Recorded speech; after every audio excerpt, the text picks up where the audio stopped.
Ayan na. Kamusta naman kayo dyan, mga kameta? Good evening to everyone. Sigurado ako na puyat kayong lahat. Hindi dahil naghihirap para sa mga analysis ng ating politika. Hindi dahil sa chine-check yung mga latest developments sa South Korea. Pero dahil sa nangyayaring marites ng bayan. At i-connect natin lahat yan because we're gonna talk about shortly etong third impeachment case na sasampahan most likely laban kay Vice President Sara Duterte and how that could set the tone for at least the Congress getting through etong impeachment complaints, perhaps not by the end of this year, but sometimes perhaps before the beginning of elections, no, or sometimes siguro January, kaya pa yan.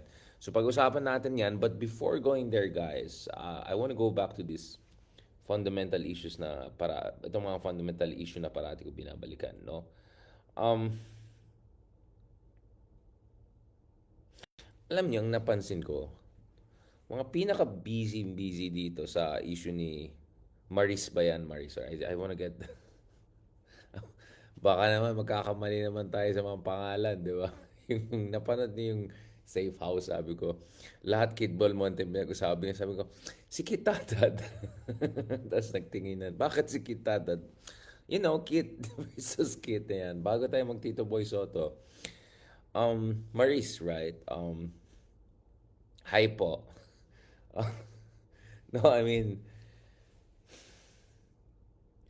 let me tell a couple of things and then i-connect ko yan sa politics. Don't worry about it, guys. Unang-una, sa aking palagay, aside from quote-unquote SUL whatever, shaming, sa aking palagay, there's a huge element of misogyny talaga nangyari because even if for a moment, hindi natin alam yung side ni Maris, the fact of the matter is, it's not like walang choice yung lalaki, diba? It's not like yung lalaki yung kawawa or something like that. So I think sometimes we have a tendency talaga na fino-focus natin masyado dun sa mga kababaihan pagdating sa mga ganitong issue when in fact I think men should be held accountable for that.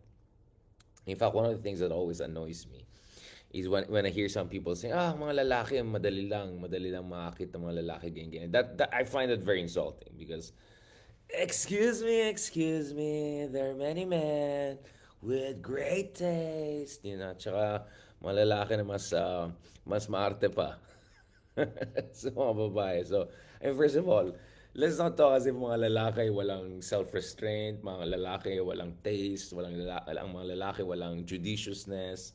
Sorry about that. Sorry about that. Not true. Not true. Not true. Fake news. Fake news. So, unang-una dyan, naiirita ako. Pangalawa, kung tinignan natin itong press con bang tawag dyan, clarificatory statement ni itong tao na to, mukhang talaga may kasalanan yung lalaki in a sense na siya yung nag-mislead, 'di ba? Siya yung nag-mislead. So, in that sense, I think sobrang unfair nangyari kasi parang lahat ng halos memes na lumalabas. And I don't know why because wala namang akong pake sa issue na yan, but practically everything, I'm not even in the Philippines now, and everything on my feed is all about that, and then 90% is purong misogynist statements, misogynistic ganun. So unang-una, let me just say, I think there's a lot of unfairness in terms of over-focus on one side of the equation. And itong implied or implicit na assumption na kung may nangyari, yung lalaki ang inakit or something like that. So I just said, I'm sorry. Or well, ibang usapan na yung mga chipang na tao, but yun lang. The other thing is, well, I mean, if you talk to PR experts, they will say mukhang some of the boxes were ticked, ganon. Some would say parang masyadong scripted. I don't want to go into that. Basta para sa akin, obviously under tremendous amount of pressure itong taong to. Batang-bata pa siya. So I felt that was her way of just ending the discussion because it was very, very, it was too much for her, no? Beyond the pale na yung mga attack sa kanya. Kasi guys, I want to tell you this, um, hindi naman tayo celebrity or whatever, right? Hindi naman natin kailangan. No, but what I'm saying is this. you have no idea how stressful it is pag sabay-sabay ka inatak ng maraming tao. Because that activates in your brain yung part ng ating evolutionary biology which is extremely scared of being ostracized. Kung alam nyo, sa mga unang panahon, if you were ostracized, you're dead, right? You're essentially meat to lions and crocodiles, right? So actually, human nature, our brains have evolved. This is evolutionary biology. You can study it yourself. Na we are very, very concerned about stigmatization, right? And ostracization, right? So kung na-ostracize ka, that sets off an alarm bell in your brain, right? Dun sa neural pathways mo, it sets up an alarm bell na nabubulo na ako, sorry. It was a long day. Alarm bell na your existence is in danger. So yung survival instinct mo ay lalabas. And believe me or not, this happens to anyone. No matter how kapal moks you are, right? Pag parang nag-gang attack ka ng maraming tao na sabay-sabay, it is really something. Now, as I said, unfortunately, we experienced that many times nung panahon ni Digong. And also more recently, nakita ko may mga patay gutom na bayaran na vloggers dyan kung ano nang sinasabi. At yan, finally, yung NBI po ay nag-warning, by the way, na yung mga iba dyan, mga vloggers na ginawang hanap buhay ang destabilization, ginawang hanap buhay ang mag fake news at disinformation, pwede silang yariin, especially if this undermines national security. Yan, magpasalamat na yung mga DDS dyan sa yung anti-terror law na pinasa ni Tatay Digong yan kasi atat kayo nun. Ayan tuloy. Yayarin ka ngayon. So, at alam natin, may mga iba dyan, medyo maraming amo, medyo binabayaran ng, ano mo na, diba? Madali naman to connect the dots. At, so, going back to this, guys, sobrang mahirap yun pag inattack ka ng maraming tao na sabay-sabay. And, I'll tell you what, back in the day, I had some contacts who were kind of like double agent style, na kasama sa ibang kampo but at the same time parang medyo hindi naman napamahal sa atin pero medyo nakiki-bro sa atin tapos text sa akin, uy bro, or ganito, titirahin ka na in 1 hour, di ba? Ano mo na, di ba? So dapat alam mo na i-turn off mo na yung page mo. So there were times na i-off ko talaga yung totally lahat ng pages ko kasi ano talaga yan guys, yung time na yan, especially even now at the call center operation talaga yan. At kitang-kita natin, I mean, if you look at it, the network, mag-network analysis ka, sabay talaga ma-attack yung mga trolls. And I'm talking about, hindi lang yung mga troll na low-life na lock account. I'm talking about the ones with hundreds of thousands or millions of followers, right? Sabay-sabay ka nila attacking. So it is extremely stressful. Kahit gano'n kakapal ang mukha mo or tapang mo, it's extremely stressful. So that's something that you have to keep in mind, right? And then, obviously, kung hindi ka sanay, katulad natin na itong mga walang hiyang, nagtatroll sa atin ng mga walang hiyang yan, you'll get hurt, right? Or, so, especially, ito rin, speaking of evolutionary biology, no? I'm just telling you how I process things, diba? Speaking of evolutionary biology, a certain personality types also get attracted to certain fields. And usually, yung mga na-attract sa mga show business, among other things, ito yung mga tao na parang a part of them finds a sense of, again, I'm not trying to be judgmental. Of course, some people are extremely talented and, just because they're talented, they end up in a certain field. Pero there are also a lot of people who get into certain fields because dun nila nakakuha yung sense of affirmation. And particular sense of affirmation from fans and supporters, right? From fans and supporters. So, pag sanay ka na kasi sa showbiz, ang labanan talaga, na-feeling ako, no, pero sa pagkalam natin, sa showbiz, ang labanan talaga dyan is, sino mas maraming fans, sino mas maraming followers, sino makapag, ng mas malaking fans club. So, when people, people in that world, sanay na yung neural pathways nila, tsaka yung brain nila, sa constant affirmation, right? Constant praise. Ang ganda mo, ang gwapo mo, ang ganyan mo, ang galing mo, ganyan. Tapos, nakita ka lang sa TV parang kung sino ka na, diba? But anyway, nasasanay ka na yan. And then suddenly, what you're getting is all this bashing and hate message and all ang hirap i-process yan. Sobrang hirap i-process yan. Right? In my own little capacity, when I transitioned from being kind of a academic pundit and then inatak-atak ako, noong una hindi ako sanay. Kasi parang, wait lang, I'm doing these interviews, I'm going on TV and all, to share the message, information, and, to a certain degree, yeah, medyo pwede ka magpa-cute and that's it, right? So parang, I didn't sign up to this to be hated and, get death threats, etc. So even in my own humble capacity, napansin ko, mahirap mag-transition. Now, in my case, I came in with political conviction. Naniwala po tayo dun sa mga ginagawa natin. Naniwala po tayo sa mga kailangan natin gawin sa West Philippine Sea in terms of defending yung ating depensan, yung ating karagatan, yung ating soberenya, yung ating dignidad. Pagdating sa demokrasya, dapat bawal yung patayin ng tao na basta-basta. So, for me, eventually, it was my sense of conviction that carried me through the day. Not to mention a bit of yoga, martial arts, reading, the biographies of all sorts of different great people, etc., etc. So, for me, naintindihan ko rin if some people, especially ako, parang late 20s ako nag-start, essentially getting into this business over the past 10 years or so.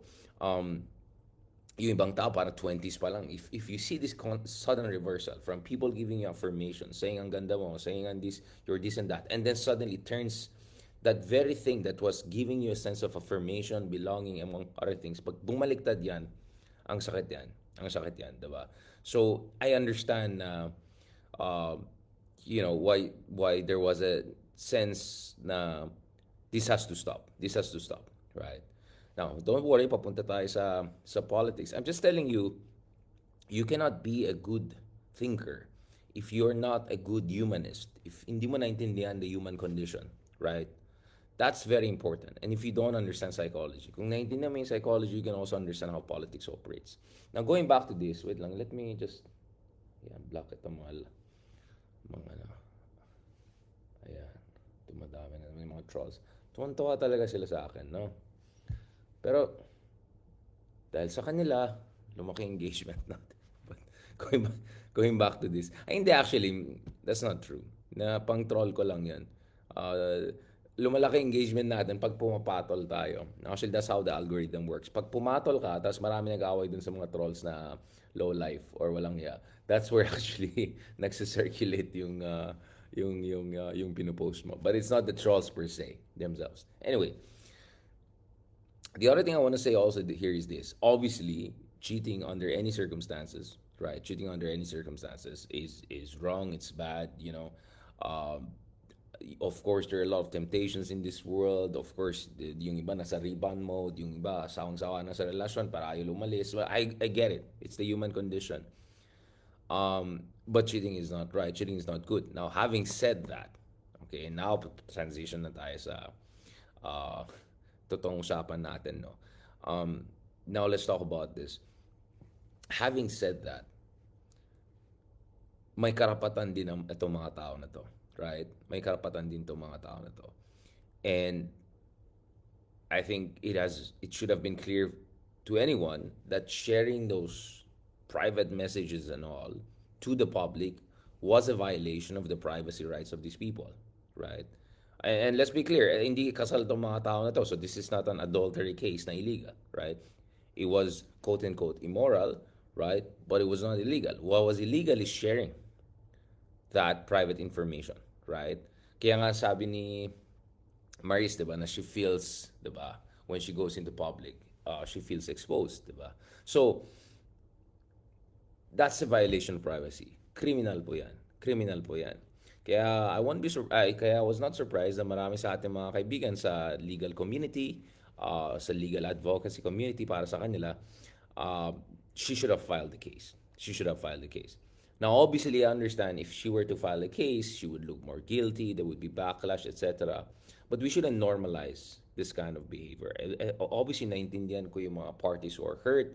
But look at Rico Blanco. Kaya sabi ko, Rico Blanco sa kalam eh. Di ba, move on na siya, wala akong pake. Buti nga, umalis na ako. And I wish you the best, brother. Right? I'm sure, mag-affirm ka na. Ayan na naman tayo. I mean, like, if you're an artistic type, ganun, I'm sure marami siya mahanap na affirm na ma-appreciate siya for what he really brings into this world, no? Yun na lang masasabi natin. Ang AFAM, di ba, applicable sa babae rin, di ba? Hindi naman AFAM na, di ba, gender neutral naman AFAM. Ilang advice ko dun sa mga iba, pag mga ganyan, mag-AFAM na kayo, para move on na kayo. Magbali ka na lang, tapos pabalik-balik, ganun. Move on ka na, bro. You'll be fine. You'll be fine. I mean, naka-move on naman siya, but I'm just saying, di ba? Kaya ang taas ng respect ko kay Rico Blanco, di ba? The dignity that he has held through and through, and hindi siya pumatol and all of that. Now, I don't want to go into details of timing, sequencing, whatever. Things are messy. Breakups are messy. The recovery is messy. Rebound and all of those crazy stuff is messy. Showbiz is messy. Naintindihan ko lahat na yan. Now, having said that, let me tell you what. I would not have had to spend the past 15 minutes talking about this issue if I didn't feel na it is also getting the attention of people excessively. In fact, isa sa napansin ko, and this is where we're going to proper analysis, isa pa sa napansin ko is, yung mga accounts na sobrang gine-juice out itong issue na to, halos every hour so may makita kang bagong post. Halos every day may makita ko na may back and forth, inaaway pa itong mga artista na to, mga ganon. Nagko-comment siniscreenshot pa yung comment, ganon. Pansin ko, at least some of the biggest ones there, ay ito rin yung mga account, hindi na natin kailangan pangalanan, pero ito rin yung mga account na nag-apologize dun sa mga Shimenat, dun sa mga Piatos, dun sa mga Mary Grace, dun sa lahat ng mga kababalakan na nakita natin, yung isang kaibigan. So, ito yung mga account na isang kaibigan talaga sila ni alam na natin, yung ating minamahal. So actually, a part of me is thinking, is that spontaneous? Now, obviously, unfortunately, sobrang marites talaga yung kultura natin. I mean, it is just so marites. I'll tell you how marites our culture is. I've attended certain meetings, right? And my sense was, I was invited there to give some political analysis and even a philosophical discussion of issue. The next thing you know, halos 80% of discussion is about who knows who at ano yung mga alam nilang chismis. And I was saying, what the heck? I'm sitting down here with some of the wealthiest people in the country, some of the most sophisticated culturally supposedly people in the country, some of the most informed people, at least sophisticated enough in culture enough to realize they have to meet someone like me. And the next thing pag upo mo dyan, ang actually yung pinapakinggan ay hindi yung analysis. Ang pinapakinggan is, kilala ko si ganito, yung asawa niya ganito. Kilala ko si Liza Araneta, ganito. So, and then I just realized that even at the supposed highest echelons of society sa Pilipinas, ganun pa rin. It's a MARITES culture. Like, what is considered as proper understanding analysis is really based on who knows who, right? Parang it's an operator culture, right? So ang idea ng sino magaling mag-analyze ng politika is hindi yung sino magaling mag-isip, sinong naintindihan yung big context, comparative, ganun. Hindi, ang tanong dyan is sino may kilala kanino, right? So I realized that we not only do we have a smart shaming culture, we have a toxic marites culture. Now, me being me, partly diplomatic, partly I have to be also politically savvy, if I can put it that way. Yes, sometimes nakikijoin lang ako, but only to a certain degree as a hook, and then I transition back. But I noticed, guys, once pumatol ka sa marites issue, and then you want to transition it back to something more intellectual or intelligent, you lose people's attention immediately. Now, just to be clear, hindi ko sinasabi na unique to sa Pilipinas. I mean, I'm now in India right now. I mean, we can talk about Bollywood culture here. I've met people from all around the world. Yes, don't worry. Di ko na babalikan yung Abuja, Nigeria. No mouth to mouth, man. Like, yung Nigerian na... No, okay. Hindi ko nakakwento yan. May nagsabi na pwede ka na maging uncle. Alam mo yung uncle na every year pag minute mo, paras lang yung kwento na sasabihin. Tapos mga ako siya, no, this time is a different story. This different version. That's the same story lang sasabihin niya every year. So whether ito yung interview natin sa Cool Pals sa isang araw, yung sa Safe House natin, Bildor de Vera, I had to raise that issue of Nigeria. Yung the one na pinakita ko kay Sir Ronald, ang tuwan-tuwa siya. Yeah, yeah, yeah. I have no illusions na maraming mga ibang kultura na third world country na sobrang marites din. Yes. Even mga first world countries. Yeah, mga kano kong kaibigan, mga Europeo kong kaibigan, maraming marites sa kanila. Yes. Pero there's a level of marites na understandable, right? Again, going back to evolutionary biology, actually marites works as a form of social cohesion. Kasi the more you share information, right? The more you share, sometimes even intimate information, it's a way of you building bond, right? So it's part of community building. Even the chimpanzees and bobons and all, they have some version of that, no? Na they share something. It's their way of creating bond, and at the same time, it's creating trust, and at the same time, it's also a form of social regulation. So marites can actually be used for social exclusion and social inclusion. All right. Sorry if I'm doing this evolutionary biology and sociology, but we have to understand bakit ganito tayo sa Pilipinas, right? So again, I'm not saying na tayo lang may marites. Actually, marites is maristes, maristes. It's completely natural. Every culture has it. I've dealt with, I've been to dozens of nations. But ang point ko is, it's just too much. It's just too much. So sa isang banda, talagang tanggap ko na toxic talaga yung marites culture natin. And honestly, I'll be very honest. I know it's gonna sound politically incorrect, but is it? No, I think it's a reflection of our poor education system and a reflection of our poor leadership. Alam mo, if titignan mo, one of the reasons why sobrang popular si Digong is not because may sense yung sinasabi niya. Is not because magaling siya magsalita. In fact, I think Duterte, pag na-transcribe mo siya yung pinaka-migraine ka. Literal dami ng mga migraine. Pag na-transcribe mo yung SONE, analyze mo. So from a substantive point of view, Duterte had the most nonsensical speeches. But at the same time, ang galing no emotional impact nung kay Digong kasi hinahalo niya ng marites yung istorya, 'di ba? Istorya, 'di ba? So, napansin ko our most popular politicians weaponize marites as a form of creating bond, right? As a form of building on their charisma, as a form of hooking in people. I remember very well nung nanalong unit team. Fresh pang unit team to hindi pa sila nag-aaway. And then in-interview tayo sa Bloomberg TV International, so andyan lang somewhere, Makati, I went there. And nagkausap ko yung mga waiters doon, di ba? Tapos sabi ko, kamusta ganun? Okay naman, happy naman, nanalo si SARA, nanalo si BBM, pero mamamiss ko si Tatay Digong kasi si BBM parang boring, masyadong statesman-like. I think ito yung ang basihan din nila, yung speech nila sa inauguration. Namiss ko si Tatay Digong eh. Si Tatay Digong parang nagkakamot pa, ganun, tapos nag-usap. So, isang bagay rin talaga is how our leaders have weaponized marites as a form of building political capital. And kita natin yan. And unfortunately, the most popular politicians all tend to be also more marites. But of course, may feedback loop yan, di ba? It goes both ways. At the same time, kung titingnan mo yung educational system natin, to be honest guys, hindi na-reinforce yung pagmamahal sa usapin na may ayoko sabihin na abstract discussion or even critical thinking. Parang yung life of the mind or yung love of ideas or love of discussion of ideas, diba? I mean, if you're in mathematics, then love of formula. There's just something about our education system and popular culture that does not nurture that.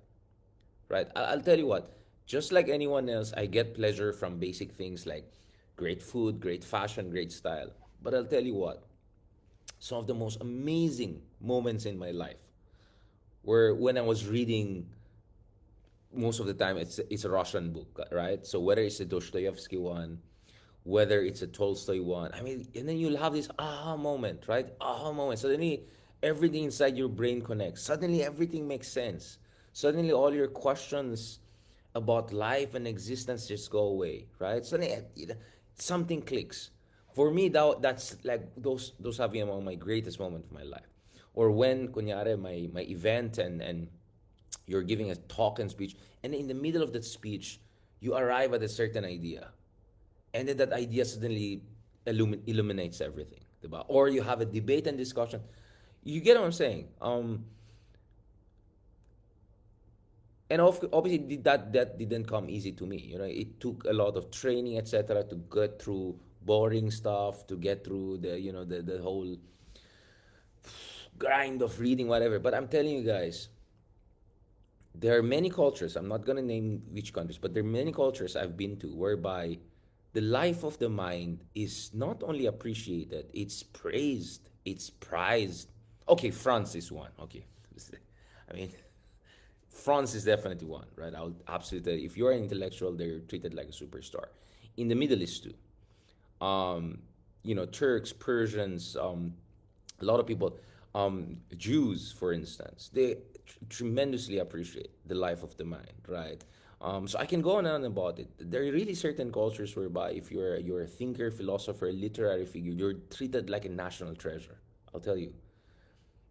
And I just felt we never went along. I mean, you know what's the best example of that?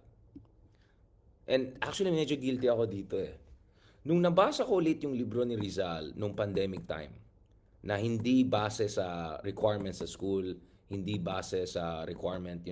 Pero binasa ko yung magandang Penguin edition na latest translation. Actually, nag-guilty ako. I was like, oh my God, bakit hindi ko to binasa ng mas maaga? Like, ang galing pala ni Rizal. Like, sobrang, ang talino. I mean, how can he manage? Lalo yung El Filibusterismo eh. Kasi, we can have a conversation about yung Noli and how it overlaps with a certain, plot of another Spanish. Okay, but El Filibusterismo is brilliant. And it's like, wow. And then, but how many Filipinos you know? In your own family, ilan bang kilala mo na binasa ng gusto yung Rizal outside the requirements of the school? Yung binasa talaga on his own terms and yung tamang translation, yung magandang translation, yung latest translation. Na willing to shell out 500 pesos, 800 pesos for the best edition of that. So actually, I felt guilty about it. And I said like, oh my God. So, sabi nga ni Ambeth Ocampo, yung kaibigan ko di ba? Rizal, the tragedy is that Rizal wrote for a country that doesn't read him. Like, kaya sobrang emotional sa akin yung nasa Madrid tayo last year when when Rizal's book was put there dun sa archive ng canons of Spanish literature dun sa Instituto Cervantes. Can you imagine? Like Rizal's work ay tinabi dun sa mga greatest Spanish language writers of all time, starting with Cervantes. And yet, how many of us have read him? And how many of us have read him in original Espanol? Right? So if you read the reviews of Benedict Anderson, among others, who like what, for heaven's sake, 10 languages, they can speak 10 languages. When he translated it himself, right? And when he read it himself in Spanish, na sobrang witty at nakakatawa si Rizal. Na hindi mo makapture sa Tagalog, hindi mo rin makapture sa English. Right? Now, you go to other cultures, my goodness, if you're Balzac, wala na sila. But, if you're the modern versions of Balzac and, Tolstoy, whatever, you're treated like a national hero. Absolutely, absolutely. You're feted by the elite. The masses love you. So, malalim talagang ugat ng problema natin yan. And the more we have this MARITES culture, the less we'll have appreciation of not only what we have achieved through the greats of our history, from Rizal to Nick Joaquin to Sienel Jose and so on, but we're gonna miss also the next phase of that. Actually, si Resil Mijares, yung gusto kong basahin yung mga of his latest work, yung sulat ng Brains of the Nation, but they have some latest book na gusto kong balikan. So, again, I have nothing against MARITES, but it's when it just crowds out everything else that when it's like, my God, there's really something wrong with us. And that's where also I feel yun ang problema natin sa politika. Kasi kung ikaw ang gusto mag-distract ng tao, right? If you want to prevent the voters from being their most mature version, if you want to prevent the voters from asking for accountability, kung gusto mo yung mga voters ay hindi mag-focus dun sa mga mahalagang issue, if you want to muddy the waters, if you want to push it your way, the best weapon is actually distraction. And the best mode of distraction is MARITES. Right? I mean, okay, gets ko nung isang araw. Of course, yeah, I mean, artista, ganun, gets ko yan. I mean, these guys are not even the most, no offense, right? I mean, hindi naman ito mga level ni, ano, diba? But, whatever. It's not, but, I mean, ilang araw na, yan, purong yan lang, halos 99% ang is all about that, right? And I can also get to know it because if I post something about that, immediately yung laki ng response. Diba? And then, look at it with Kaloy also, right? Mas pinag-usapan pa yung love life niya at yung mga controversy sa pamilya niya kaysa pinag-usapan ano ba talagang ginawa niya para maging double gold medalist. Ano yung training niya sa Japan? Anong pwede niyang gawin? Anong pwedeng gawin ng mga kapatid niya para maging double gold medalist? You know what I'm saying? Tuloy-tuloy yan. So, actually, ang isa sa concern ko dyan, guys, is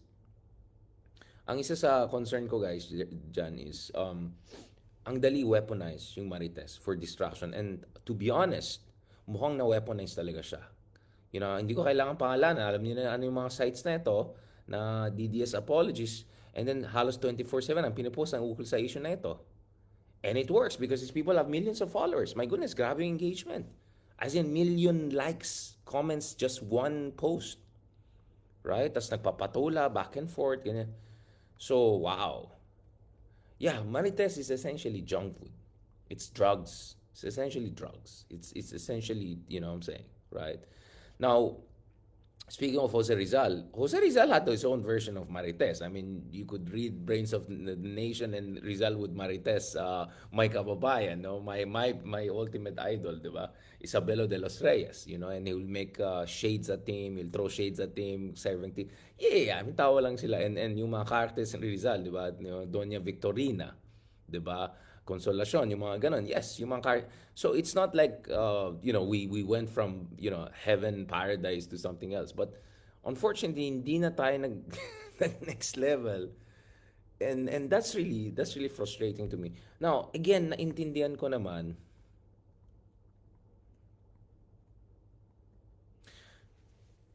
how should I put it? Naintindihan ko na yung sinasabi ng ibang tao. And again, going back to the compassion, di ba? Sabi ko, compassion is very important. So I always blame our politicians and leaders first. But pagdating sa ating mga kababayan, I understand the argument that ang hirap ng buhay sa Pilipinas. Sa totoo lang. Mahirap talagang buhay sa Pilipinas. I mean, just my generation, 30s na kami, medyo matanda na kami, I'm looking around and seeing a lot of people in my age cohort I still are not there yet, right? In terms of building their families and all of that. Some of us postponed for the foreseeable future even ideas of building family because it's just so expensive. Ang mahal ang bahay, ang mahal ang, you know, just apartments in Manila are tens of millions of pesos if you want to have a decent place and 2-3 bedroom. You know, everything's expensive. Milk, gatas, everything. And then dun sa mga Gen Zs, next generation, kamusta naman yung kanilang, you know, security of tenure, yung career trajectory, and then may AI. Naintindihan ko, mahirap talagang buhay. Mahirap talagang buhay ngayon. Naintindihan ko talaga. Mahal. Everything is expensive. Kanina lang, bigla may text sa akin sa someone like that, oh, yung ganito, ganyan, tataas ko yung... And I understand the temptation when things are so hard, you just go for junk food, right? Whether physical junk food or mental junk food, which is memes. Naintindihan ko yan. You need stress release. But I'll tell you what, kahapon on the way, kasi may connecting flights, I went Bangkok and then I went back to a beautiful book by Perry Anderson, ito yung brother, and it's about history of, you know, political thinkers in the poorest countries in the world who helped to mobilize people for labor unions, etc. So whether it's Lusa Luxemburg, whether it's Luxembourg or whether it's Antonio Gramsci, whether it's Lukács, I mean, a lot of these people, very poor countries. I mean, we're talking about Hungary, Russia, Poland, Sardinia, Italia, 100 years ago when their per capita incomes were half of what is the average income in the Philippines nowadays. I'm talking about inflation adjusted.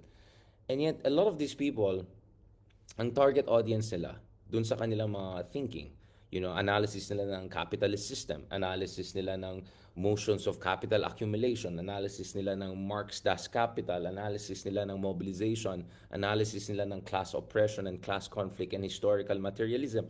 Ang target audience po nila is mga magsasaka. Whether it's whether it's or whether it's the laborers in Turin, in factories, or whether it's the workers, the villagers in Sardinia, right? Or whether it's some extremely poor farmers in inner Russia. So at the same time, I'm thinking about it. It's not like poverty, extreme poverty even, stop a lot of people on earth from being open to critical thinking, education, and even class conflict and historical materialism and all of this. Now, mahabang usapan na, I can suggest that book, baka maretag na ako.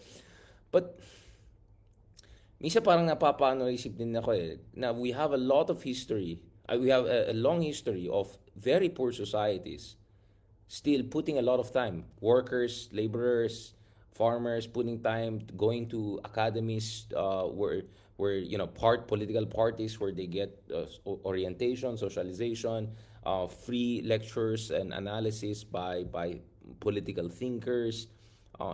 Yung mga ganon, diba? Again, from Rosa Luxemburg to Antonio Gramsci to Lukács and all of these people. So, I don't know. Obviously, talagang malalim ang problema ito. Malalim na problema ito. Now, speaking of malalim na problema, well, we have a development here. So mukhang the impeachment momentum is still there, despite two things, right? One, BBM coming out and pouring a cold water on it. Yes, we can talk about whether Machiavellian move to, whether ano yan. Okay, whatever. And then, second and most importantly, pinag-usapan natin kahapon yan, at least one major religious group has nagparamdam na they're willing to go all out and conduct massive protest or peace protest, whatever, if ever tuloy-tuloy itong impeachment yan. But that did not seem or has not seemed to have dented itong momentum ng impeachment. In fact, we're hoping to join again, hindi lang si Secretary Llamas, ating resident Madam Auring analyst, but we're hoping to also join Congressman Percy, who sponsored the first major impeachment complaint against SARA soon, para makita din natin, makuha rin natin yung side nila. So don't worry, we're gonna also interview them. But going back to this, guys, while we're on this, actually, there's a third impeachment complaint na ma-file against Sara Duterte. And if you were to listen even to,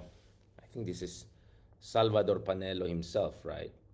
Even Salvador Panelo ay umamin na malaking chance na na papasa ito sa Kamara ng baka medyo mabilis-bilis din. Kasi actually initially I was also wondering baka Kamara pa lang hindi na nila ipapasa yan because tingin nila malabo din sa Senate and etc. But it looks like especially that itong third impeachment might reflect more accurately and directly, no? Yung sentimiento ng leadership ng Kamara, right? So just to go to this, a third impeachment complaint against Vice President Sara Duterte is already being contemplated by some congressmen, according to House Secretary General Reginald Velasco. Hindi siya nagbibigay ng maraming details dito or information, pero ito po yung sinabi ni Secgen Velasco. May mga congressman na kumausap sa akin na mayroon daw silang pinag-iisipan i-file or i-endorse. Kaya on hold kami dito, naghihintay kami, malalaman natin next week kung itutuloy nila yung complaint na i-file nila. We were just informed na standby lang, baka mag-file kami ng another complaint, so we respect their decision. I cannot reveal kasi meron kaming agreement na it will remain confidential until they actually endorse or file the complaint. So, interestingly, that looks like neither the leaked private advice of BBM nor this semi-warning by this major religious group has completely dented or undermined itong momentum for impeachment. In fact, si Congresswoman Luistro also the other day mentioned that she's cautiously optimistic na papasa talaga ito sa Kamara and most likely before the election proper. I mean, let's listen to actually Congressman Luis Tro. No? Nasa ano rin siya eh. Parang katulad namin ni Ronald Llamas. Kasama pala ni Ronald Llamas kanina. Wait. Sa StoryCon pala to, sorry. Sorry na. Sorry na. Ito pakinggan natin si Congressman Luis lang. And then I want to go to the Senate and have some discussion in the Senate, guys.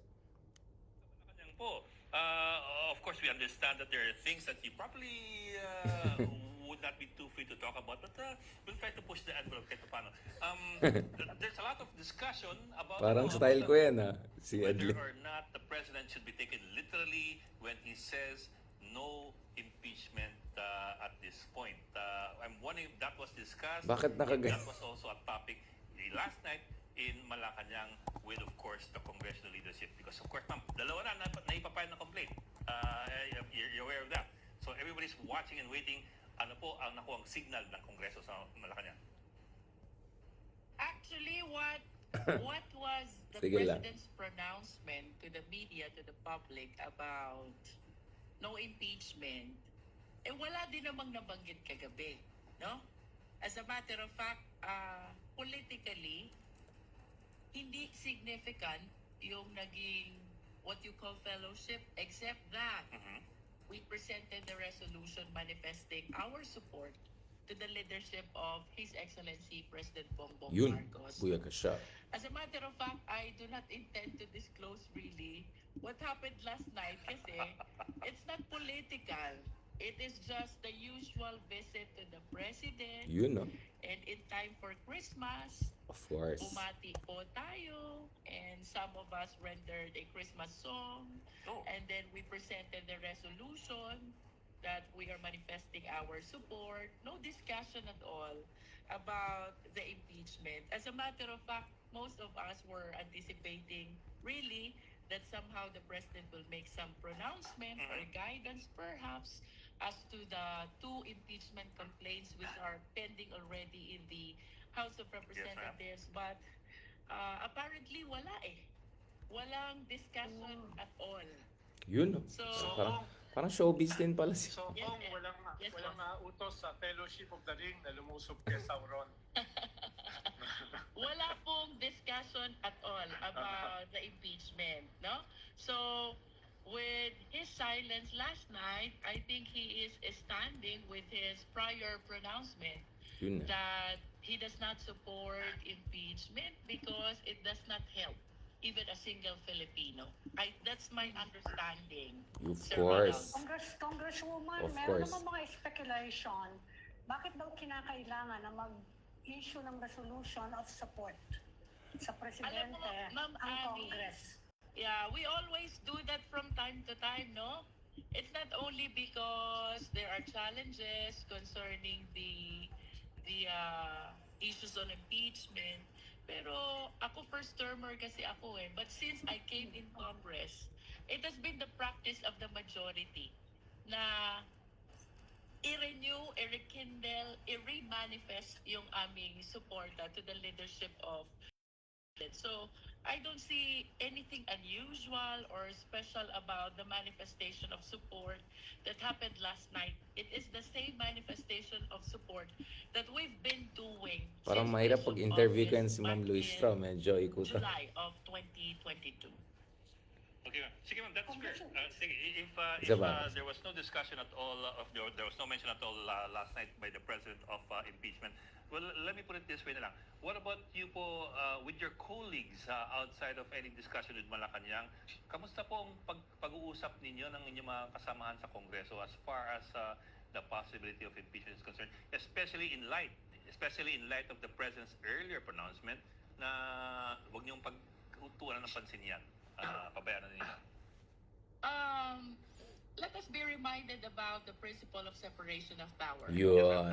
Na hindi tayo masabihan. We understand and we do recognize the prerogative of the president to maintain his position na ayaw niya ng impeachment. It distracts the Philippine nation. It does not help even a single Filipino here in our country, no?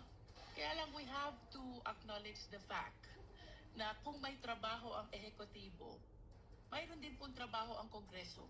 In the same way na may trabaho din ang judiciary. Ito pong pag-take up ng, at the very least, 2 impeachment complaint which are already pending before us is a constitutional duty on the part of the Congress. Wala po yung option na hindi i-take up eh. Yun. The only option is to take up. And then when we take up, we can either approve or disapprove. That's my understanding. So, no? So essentially, I believe na you know, they're ganito rin po.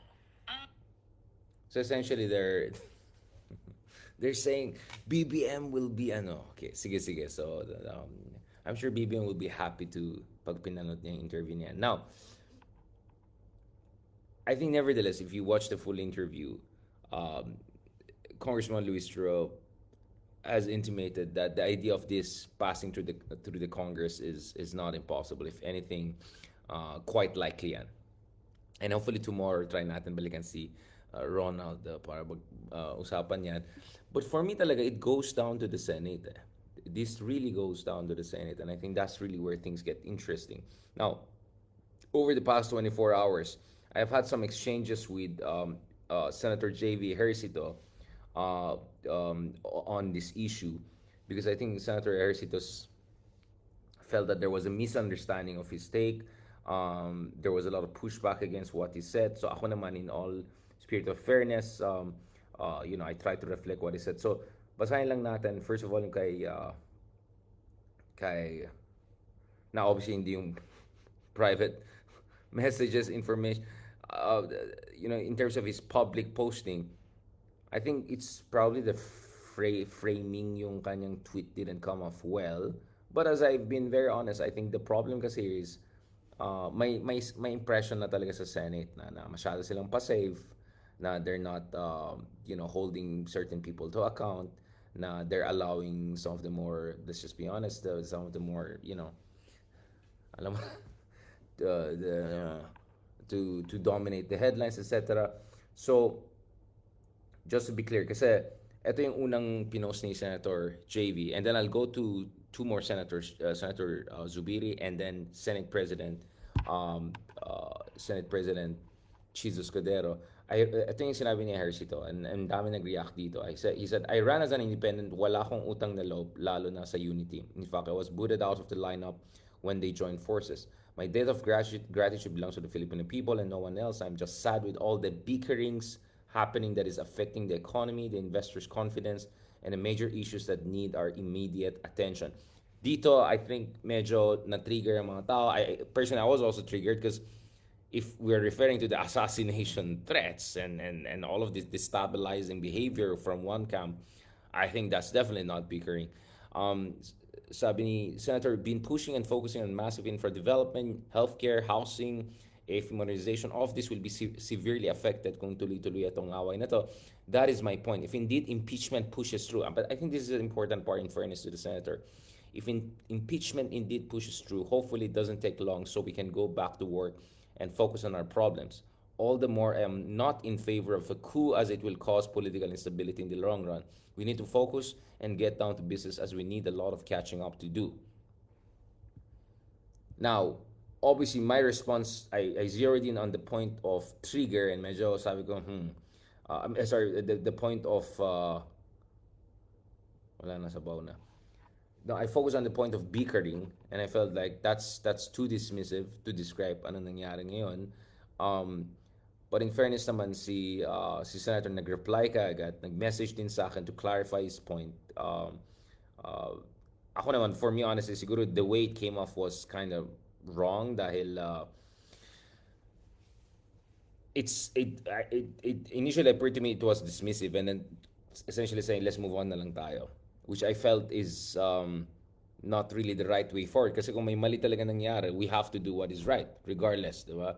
And as I said, kung hindi mo ayusin yan, lalala tong situation na yan. Now, in fairness to the senator, he said, Prof, I just took the cue from the president. I think I was misunderstood. Didn't he say that impeachment will not be good at this time and that there are far more important things to do and need for our attention? In fairness to the president, he has remained calm. It's the other persons and groups that are bickering. Okay, again, nevertheless, I made an issue with that and then may ibang clarification. But for me,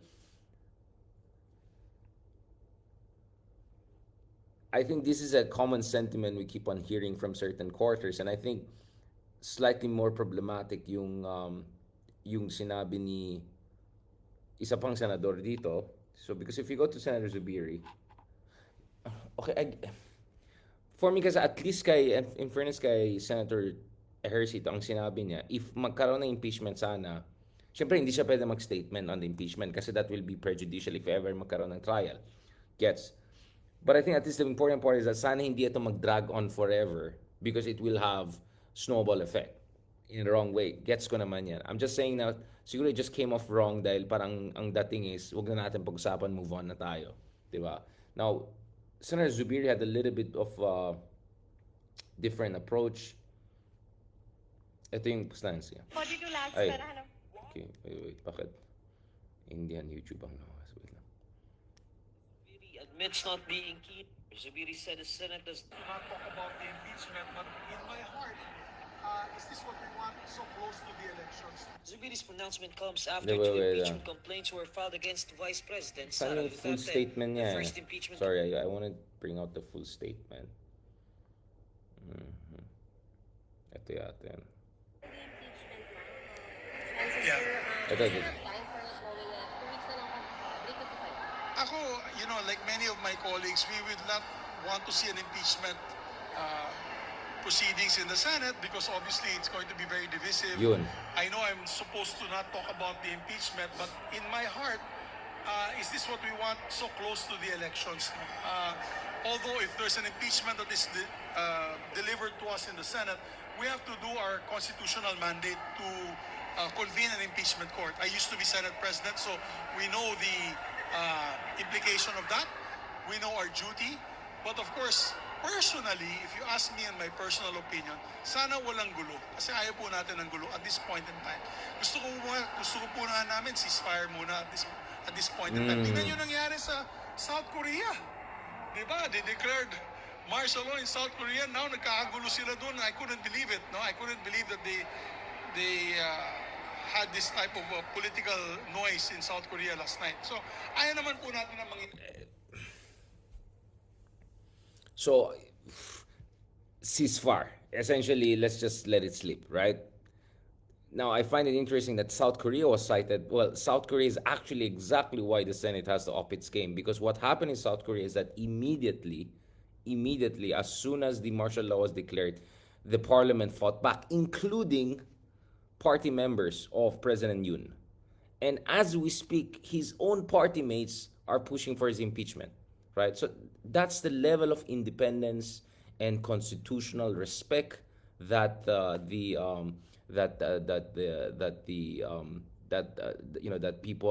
parliament, that the Senate have dyan sa Korea, right? So this is my problem now, that you have a couple of senators, they're kind of saying what I think others are not articulating, but perhaps is the prevailing sentiment.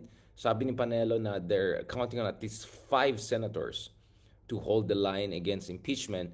But if the other senators are thinking along this line na wag na tayo magulo or whatever, malabo ito.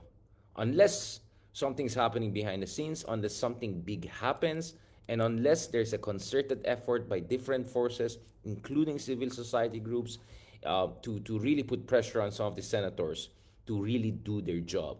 If there's indeed an evidence na talaga nagkaroon ng abuso, whether sa human rights, whether sa public funds, among other things, then something has to be done about it, and that is the duty of the Senate. On that note, thank you very much. I think for some reason there's a connection problem here and all, but I'll try to deal with it accordingly. Salamat guys for a fantastic discussion. Let's continue this as more details come in, and then pag-usapan din natin yan with Senyor Llamas, among others, soon. God bless and talk to you soon. Maraming salamat.